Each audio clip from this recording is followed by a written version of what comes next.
அஸ்ஸலாமு அலைக்கும் வரஹ்மத்துல்லாஹி வபரகாத்துஹு. தினமும் ஓர் இறைவசனம்.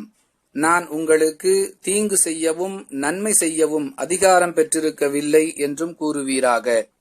திருக்குர்ஆன் அல் ஜின் 72வது அத்தியாயம் 21வது வசனம். அன்புள்ள சகோதர சகோதரிகளே, நமக்கு தேவையான நன்மைகளை வழங்குதல், மேலும் நமக்கு ஏற்பட்டிருக்கக்கூடிய தீங்குகளை நம்மை விட்டும் அகற்றுதல் ஆகியவை அல்லாஹ்விடம் மட்டுமே இருக்கக்கூடிய உயர் ஆற்றல்.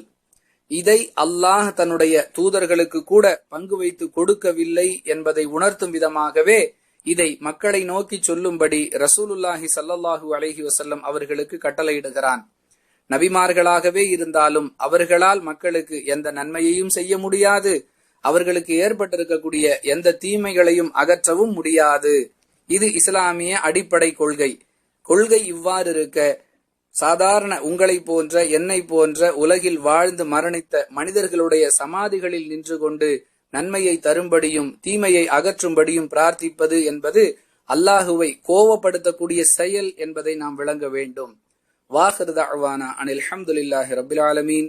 அஸ்ஸலாமு அலைக்கும் வரஹ்மத்துல்லாஹி வபரகாத்துஹு.